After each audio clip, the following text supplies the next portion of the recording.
Hey guys, and welcome to what is almost a united Vale. We're so close. The Arons obviously still do exist. They've got 2 places left. And obviously there is the Sistermen, you know. They do technically count as part of the Vale. Though obviously, as we know, the Sisters are kind of just outside the Vale. And they've had a lot of wars, let's say, not just with us, but also with the North. They used to be under the North, if I remember correctly. I wonder if they're counted as de jure in the game. They are counted as de jure in the game. You could have easily have set them as not de jure for the Vale, I have a feeling. I feel like they're...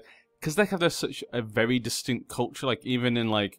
even as the Vale being united, you can see here, we got many cultures here, but even, like, normally, like, hundreds of years later, the Sistermen are still seen as very different compared to the rest of the Vale. You could have easily had them as not de jure, but having them de jure, I think, is also fine as well, because that is what we associate the Sistermen as being part of.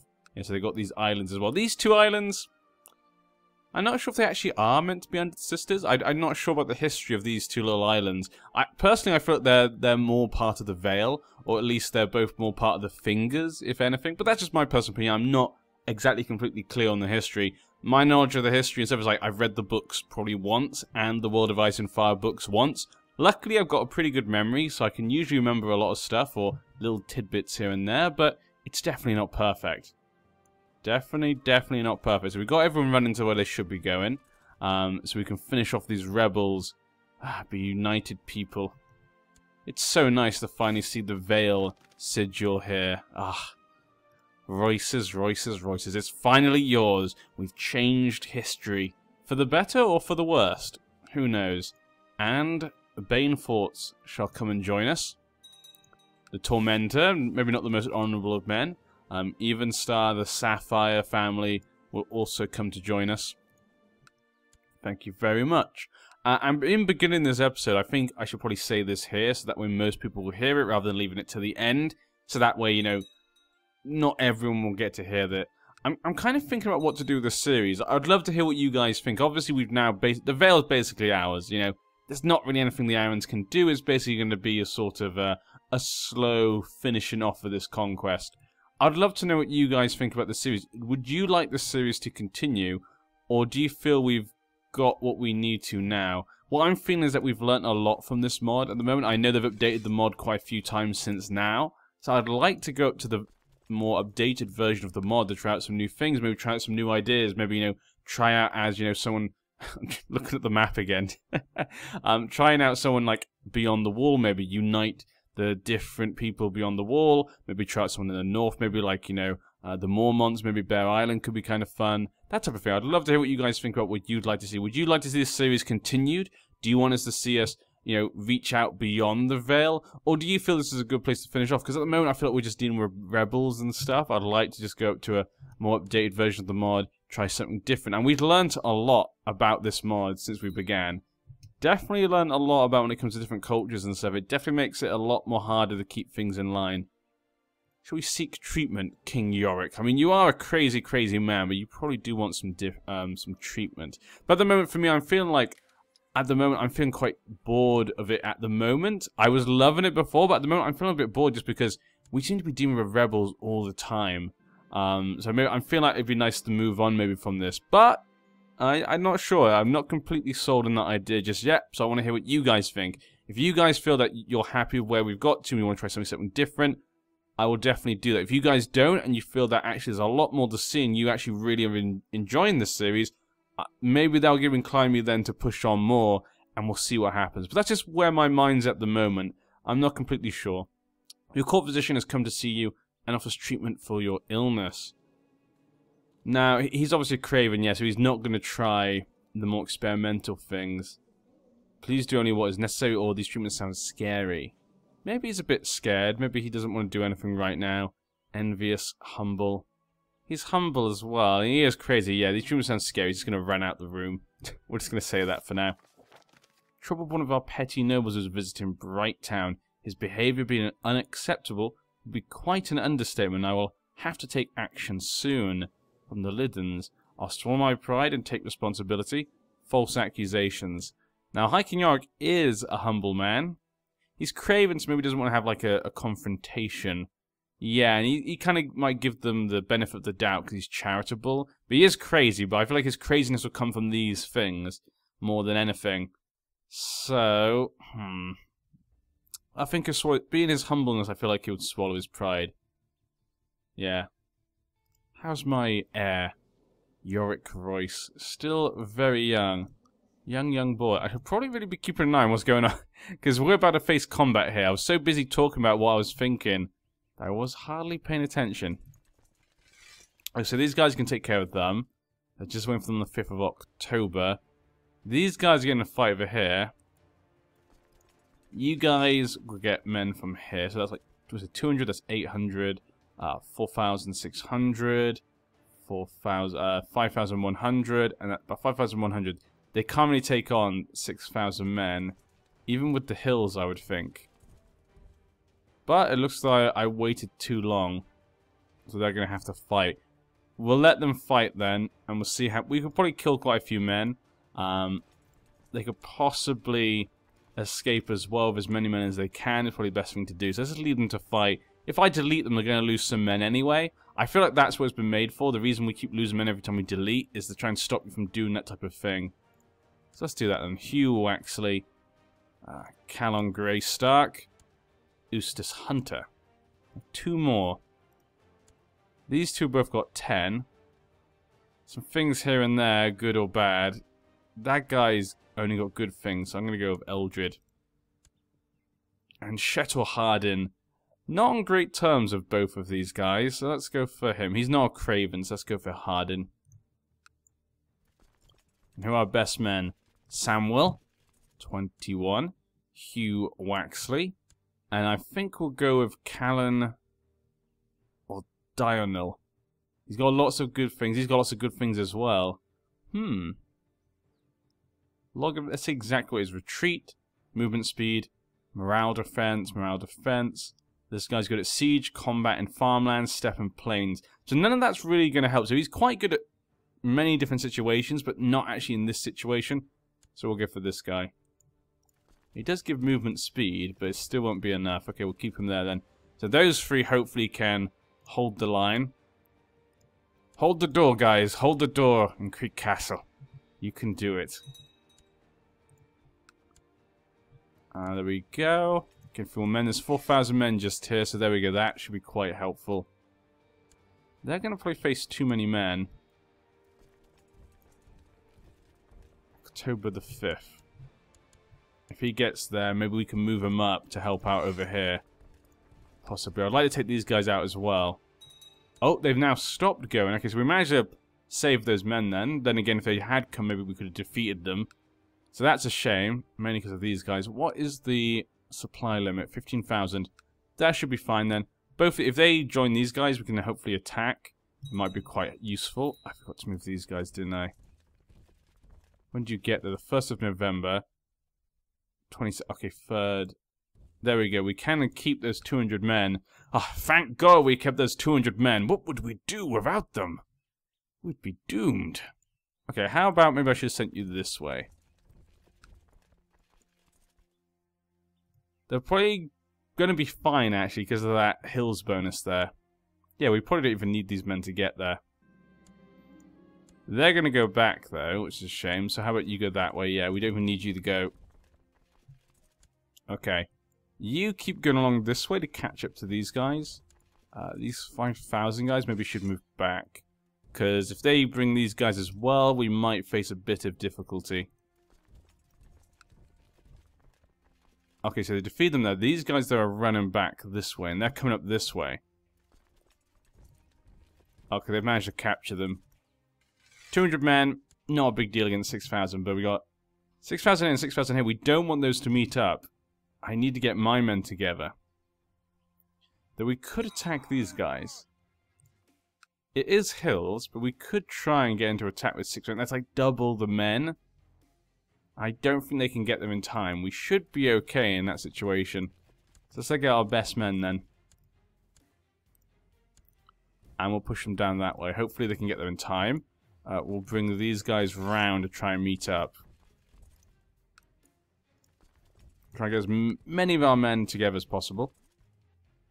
They should keep running away, so they shouldn't be able to get there in time. 10th of December, we're going to get on the 10th, so they'll get there 1, 2, 3 places away from getting to there. I think we'll be okay.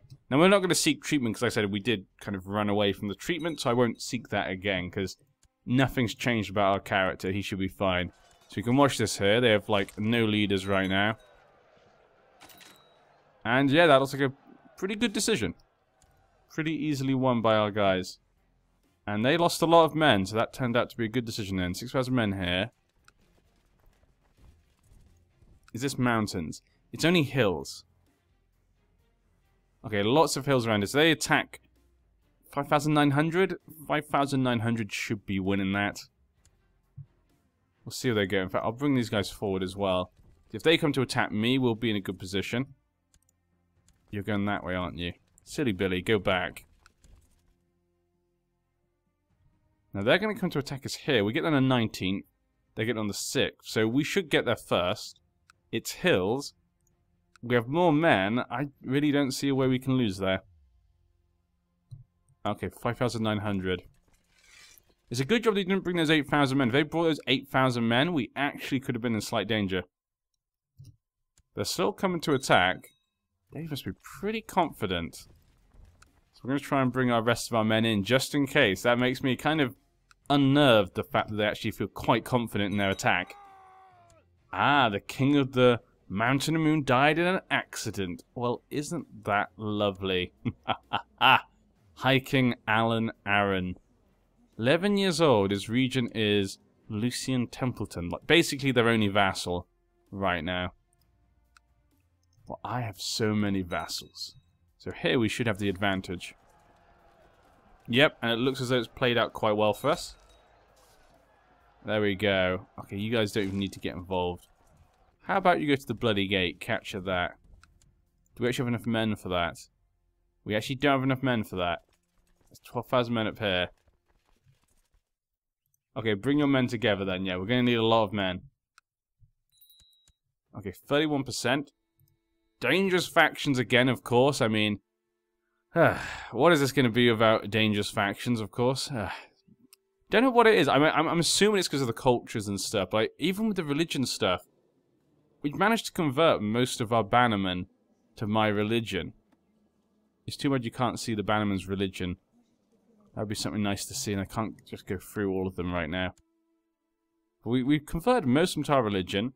The only thing really doing is culture. I say probably maybe it's because it's a very early version of the mod, so maybe that's affected. That's another reason why I want to go to a more updated version. Plus, when you think about it, think about the amount of land we've taken.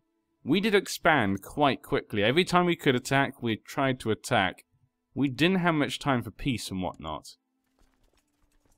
Yeah, and the vassal levies raised too long. Actually, that is probably a really good point, actually, yeah. I think all these wars, but I mean, we've had to raise them to fight against a lot of rebels and stuff, but we've mostly been at war most of the time. So that's definitely had an effect, I would have thought. But at least that means we've learned something. We can learn for next time not to maybe go so fast. That would be definitely something I've learned from this series. In this mod, you can't expand as quickly maybe as in others. You know, at least in the Game of Thrones mod, you might have dragons. That's usually the quickest way to expand quickly. And having a dragon makes it much easier to continue controlling those lands. While in this one, we don't have dragons. Luckily, we've been able to contain it every time. It's not really been too difficult to control this. We've not really had many positions where I felt really endangered. Because we had allies. Luckily, we've been quite good when it comes to allies. Okay, 16,000 men, actually slightly... I mean, they are running away, but... we might need to attack these guys. This is plains. This might be our best opportunity to attack them. Because if they get all their men together, we're going to be in trouble. So, Wing Pass is up there, and Creek Castle. So we should be okay with rivers and stuff. It is plains. Now, isn't that other guy quite good at plains? The Grey Stark. Yeah, plains he's very good at. Is that better than the other bonuses that he gets? Plus 36%. Flat terrain expert. Martial expert. Okay. Morale defense. Retreat movement speed. Yeah, you know what? Let's go for the Grey Stark. I think maybe when it comes to attacking, maybe he's slightly better at it. The other guy is just generally overall a better leader, maybe. Those 5,000 men are coming back. We'd have to kill a lot of them to be able to make it worthwhile. Can we do it in time? 15th of June. They're going to get on the 15th. This could be my best chance to fight them when they're weakest, because my allies are just too far away. They're all busy with their own wars, it looks like, probably. So this could be our best opportunity just to get in there and with... Then again, they might come to attack me then. In the hill. We could get them to come to attack us in the mountain, possibly. It's a possibility. They might not attack us, though. So do I... that's the question. Do I want to risk going in to Heart's Home and get an early attack onto them? Maybe just by a few days. We've got to kill basically 4,000 men before they get there, plus they get a morale increase. Let's try it. You know what? I'm gonna try it. We need a few more men in this one. There we go, and maybe a few from this. There we go. That's a bit better. Let's try it. I'm gonna take the risk. People always say I don't take enough risks, which is definitely, I definitely would agree. I don't take lots and lots of risks in battle, but that is mainly because when do you get there? He's going to Creek Castle. There we go. So that's paid off. And the reason for that is I think when you're recording I'm a very should we say careful fighter anyway. Okay, he's going to get the 11th of July. We should kill enough of them by then.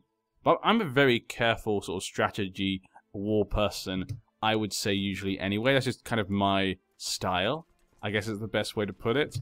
And when you're recording and doing a series, it makes it, I think, even worse because you're thinking to yourself, okay, I need to make sure. Now, we're going to cross the river, but we've got double the men, and these guys are running away, so I think it's a good time to attack.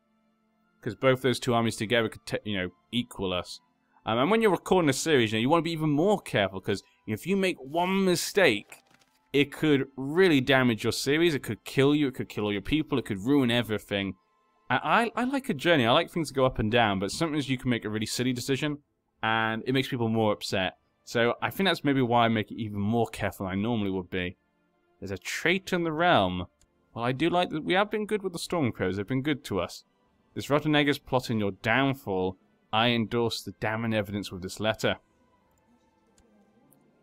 Philip Pointguard. Okay. I think he's the real traitor. Evidence, this is nonsense. Fetch. I think he might. Because he is crazy and he is paranoid. So even though he's humble, I feel like his paranoia, because he's crazy paranoia, he's even more like, oh my god, are you serious? We have to stop this man. Get him quickly, my men. Fetch the traitor. Kind of like the Mad King in that way. His paranoia is just so absolute. Now, hopefully this is very similar to last time. Attack, attack, now, charge it. Now we've gained a wrath. So not only do we have this man we just arrested who we thought was plotting against me, I'm now also a crazy wrath man. This is not...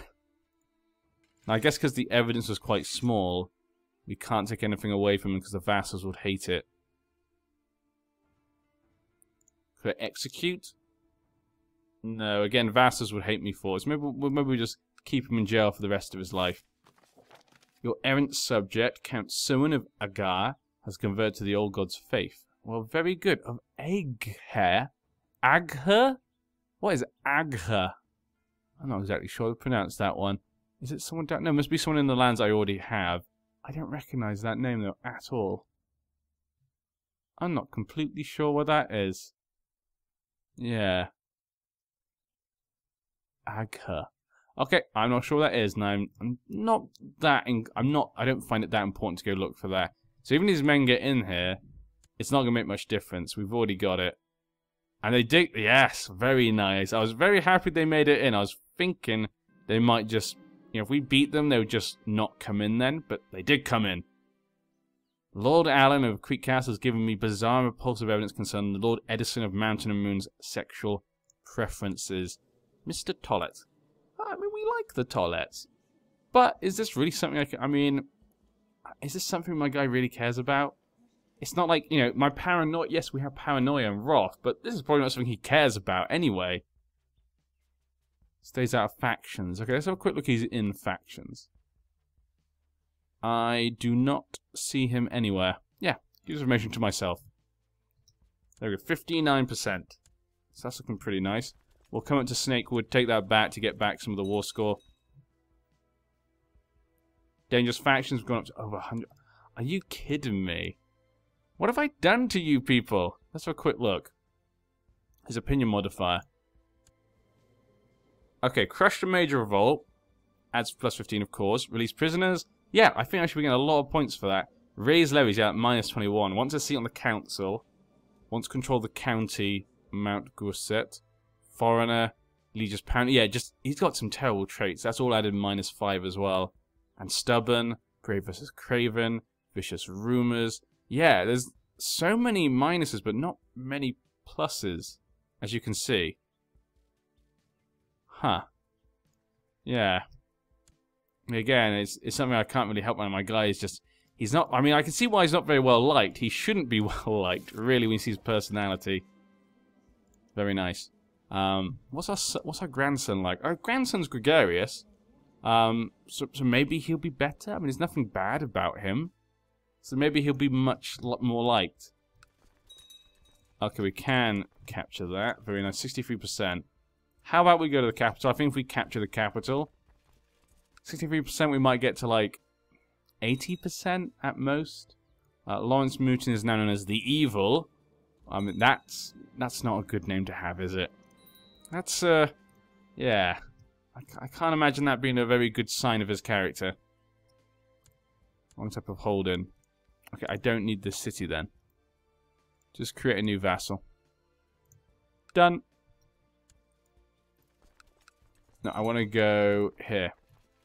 Oh, am I? I always find it so hard to tell if I'm there or not, because he stood, looks like, on this one. But okay, we don't have enough men to assault it, but we can just push it down. Push it deep, down, down. After many years of careful planning, Brian, point guard from the court of the High Lord of Placard, has raised a large army of exiles. Carve out a realm of his own. Oh, he's a quick man, brave. He's an adventurer. Andal, so he's gone to Andal Coast. He's going to try and take that over. Well, well, well. Will he succeed? It'll be good luck to him, yeah. And I really mean that. I may have your father or your kinman in jail. Yeah, I don't know who he is to you. Maybe an uncle or something. But whatever. Whatever he is to you, I may have him in jail, but yeah, we like people who go off like that. And a marriage for my grandson. Well, maybe I should marry someone in our lands, because we've got quite a few alliances. He's got a few sisters. So maybe he should marry the most powerful man in our realm. And at the moment, obviously, we don't trust the rebels, so if we have a look at it now... Who's the most powerful man in our... Oh, the guy I have in jail. The Shets. I don't trust them at all. Ah. The Stormcrows. Well, we do have a very old relationship with them. Maybe that's what he'd like to marry. I mean, if there was a daughter there we could marry. What about his heir? He has quite a few daughters. First one's married. Second one's married. Third one's married. And the last one's a genius. This is perfect. And 5-year difference, that's not too bad. And they'd accept. There we go.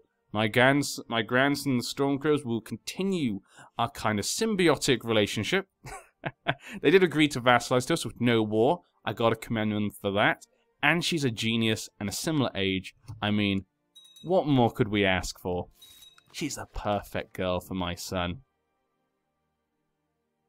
Hopefully they can be good vassals. Though obviously, they're probably going to stay good vassals because, you know, they like us quite a lot. But, you know, I feel like that's just a choice this guy would make right now. He's a bit crazy. He doesn't do things that always make sense, always. Ah, Royce. You probably wouldn't have been that loved either. You were a pretty good man, but maybe not well loved. He's got some bad things about him. Let's increase the time. Increase that time. Get it down. Okay. And actually, I'm going to end this part here. Back our plot. No, I'm going to decline, because I think I gave that to him. But yeah, maybe. Yeah, I don't think I took... Did I take that from him? Did I give that to someone else at some point? Let me just check. I feel like I did give it to someone else. No, he inherited it. Yeah, because I did grant it to him at some point, yeah. But, whatever. Okay, fine. But yeah, we're going to end this part here. Hope you guys enjoyed. I'd love to hear what your thoughts are in the comment section. Like I say, I'm very happy with what we've done. Being able to create the veil was my goal from the beginning, and just keep fighting and fighting those damn Faith for the Seven men. Disgusting people. But yes, I'll see you next time.